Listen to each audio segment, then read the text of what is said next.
That's a beautiful thing that you can do it. As I went through this new education policy, the thought came in my mind is, we are hearing this the last 3 years. Every year the government brings policy, changed once, little bit amended one. It is nice to hear that because growth depends on how we change. Change needs courage. Change needs boldness to face the world. We have to prepare the young. We hear so many of our students committing suicide. When they go for higher learning, they are finding very difficult to cope up with. The root cause lies in the primary schools. Many of you are running schools. What is the purpose of running the school? You need to reflect on that. Are you creating children who can acquire knowledge? Acquiring knowledge is a mechanical. They collect information from various books, various lectures. But what we need to create is learners. Unless and until you disturb the child doesn't start thinking. It is a basic principle in our own life. When we get into the difficult situation, we started thinking, we get new insights. This is called a scientific approach in learning. The scientific approach in learning is a perfect learning. You have to create the mind which can create, which can see the potentiality that God has given to the child. Every child is highly potential because they have intellect to think. But what our education should encourage, because the 3 themes which they have given is educate, encourage, and enlighten. A very beautiful words. Educating means you have to create learners. Learners are different from the students who just acquiring knowledge. We have all types of knowledge. We have liquid knowledge, which we get our tradition. Now, our tradition from the home, parents, our grandparents, they all are talking the critical, crystallized knowledge, what is given in the school from the textbooks. But we have to create a spiritual intelligence, the spiritual in the intuitive part of the brain, where each and every child creates for himself. It's not a copy from anywhere. In other words, I would call it, can you create a pure mind? A mind of their own. That is called education. That is called enlightenment. Because India is a very spiritual nation. We have a lot of temples everywhere, masjids and churches. Why do we have that? They are the creators of the intuitive knowledge. The spiritual intelligence, if a child can get, he will create his own. All the scientists are like that. They created of their own. You have to teach the child to become he himself than imitating somebody. This is what I mean to say. The spiritual intelligence, in other words, the intuitive knowledge, it is not copied knowledge from anywhere else. It is his own. In our Vedas, we call wisdom. The Munis went to the cave. In the darkness, they found the light. They emerged as a great learners. What they learned, they preached. The same thing, I think, in our educational system. One word is coming in this education policy, making children innovative. God's creation, we all are. The very word creation expects everyone to be creative.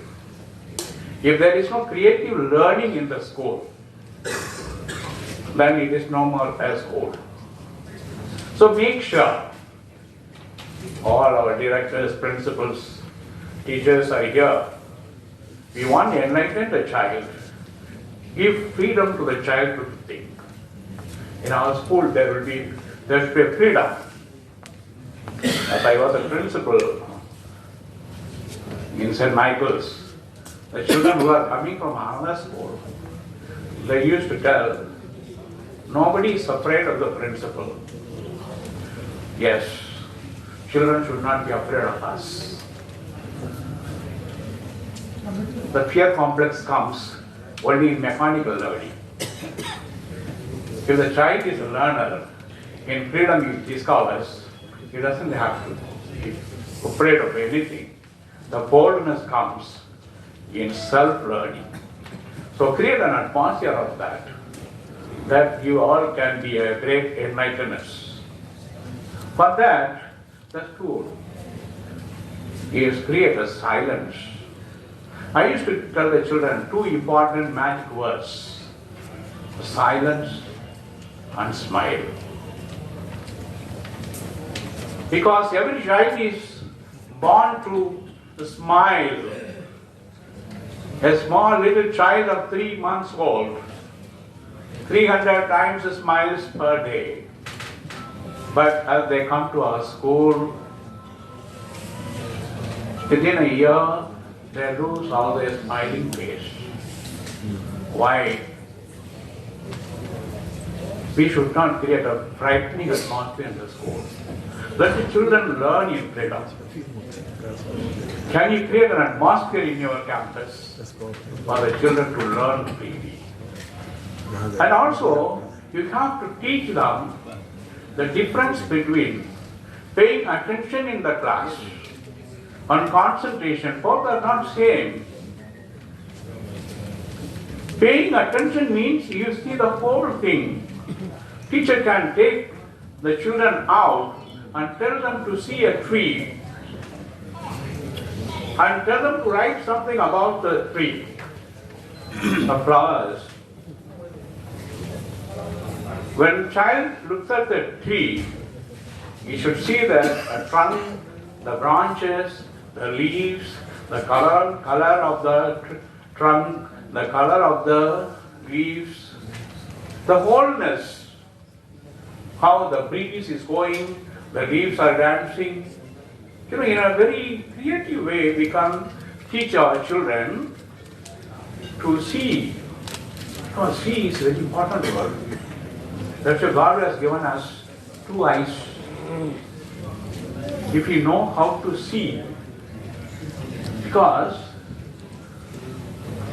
this word comes from the seed. Seed. We put the seed down there, from there the unknown, invisible tree comes out. If the child doesn't know how to see, he cannot become a scientist. Because in our Indian tradition, we have to teach the children to see beyond. It's not only outlook what happens. Everything in totality, that is called attention. Concentration means you take a particular point, you read, you concentrate that one, and repeat, and repeat. Repetition is mother of learning, they say, and it becomes part of you. So you have to distinguish what is hearing and listening. The next aspect, first one is seeing, second one is the hearing. Make sure that whether the children are really listening to your words.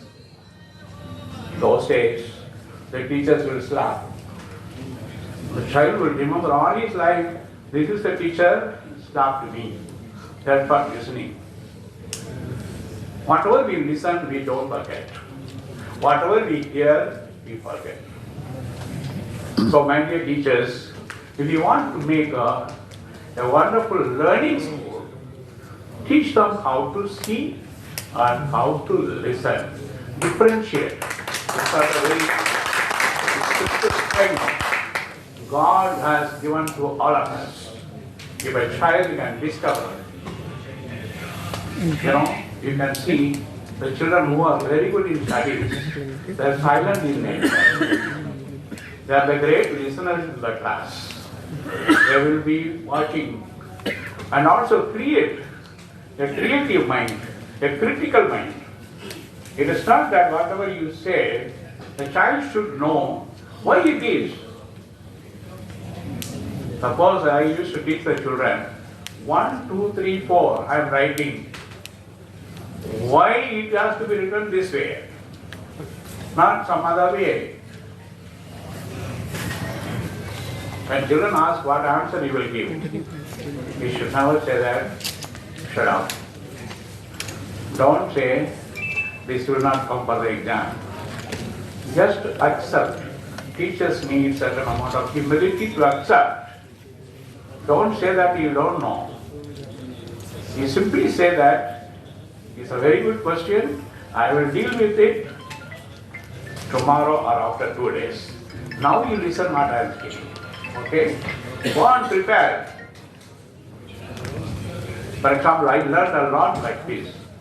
I was thinking, why number 1 is like this, number 2 is like this. I found out number 1 has got 1 angle, number 2 has got 2 angles, number 3 has got 3 angles, number 4 has got 4 angles.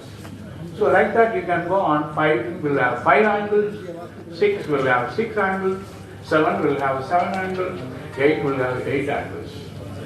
So this is the way it is written. So for everything there is a reason. So as a good teacher, we have to explain the concept of everything. The other day I got into my class 12 standard. I am not teaching. I asked what is the principle of lens? How do you understand lens? If a child has understood what is prism, then the child will be able to say, lens is nothing but combination of prisms. When you write, the children, many children are coming out, Father, your way of teaching is entirely different. Yes, I think 101 times to teach one concept.